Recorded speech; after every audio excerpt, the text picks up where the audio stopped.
ஐயோ காப்பாத்துங்க என்று கதறும் நெல்லை மக்கள். விடாத மழை, சரசரவன வீட்டுக்குள் நுழைந்த தண்ணீர். வங்கக்கடலில் உருவான வளிமண்டல கீழடுக்கு சுழற்சி தற்போது குமரிக்கடல் பக்கம் நகர்ந்துள்ளதால் தென் தமிழகத்தில் குறிப்பாக திருநெல்வேலி, தூத்துக்குடி, கன்னியாகுமரி மாவட்டங்களில் பெருமழை பெய்து வருகிறது. நெல்லையில் கனமழை கொட்டும் நிலையில் திருநெல்வேலி, கன்னியாகுமரி மாவட்டங்களில் 100க்கும் மேற்பட்ட வீடுகளில் வெள்ள நீர் புகுந்துள்ளது. இங்கு வசிக்கும் மக்கள் கண்ணீரில் புலம்புகின்றனர். தாமிரபரணி மணிமுத்தாறு அருவி வழியாக அணைக்கு வினாடிக்கு 30,000 கனஅடிக்கு மேல் தண்ணீர் வருவதால் வெள்ளம் பெருக்கெடுத்து ஓடுகிறது. மணிமுத்தாறு அருவி இருக்கும் இடமே தெரியாத அளவுக்கு மூழ்கியவாறு தண்ணீர் ஆர்ப்பரித்து வருகிறது. திருநெல்வேலி மாவட்டம் நாங்குநேரியில் தொடர் மழை காரணமாக வெள்ளக்காடாக மாறியுள்ள குடியிருப்பு பகுதிகள்.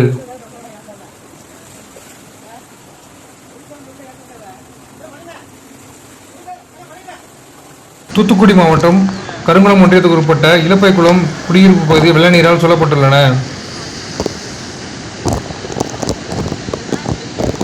நாகர்கோவில் மாநகராட்சியில் கிருஷ்ணன் கோவில் ரோடில் மிகப்பெரிய பள்ளம் ஏற்பட்டுள்ளது. அதனிடையே தண்ணீர் பெருக்கெடுத்து ஓடுகிறது.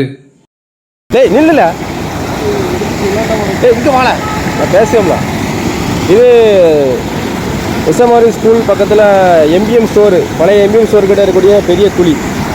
இதில் வந்து தண்ணி எஸ்எம்ஆர் ரோடு. இங்கே தண்ணி ஓவர்ஃபுல்லாக போய்கிட்டு இருக்கு. இந்த இடத்துல ஒரு பெரிய குழி ஒன்று கிடக்கு. முன்னாடி ஒரு இரும்பு கிரில் ஒன்று கிடந்து அந்த இரும்பு கிரில் ஏதோ திருடர்கள் காவல்ட்டு போயிருந்தாலும் இந்த இடத்துல வந்து தண்ணி இப்போ ஓவர்ஃபுல்லாக கீழே போய்ட்டு இருக்கு.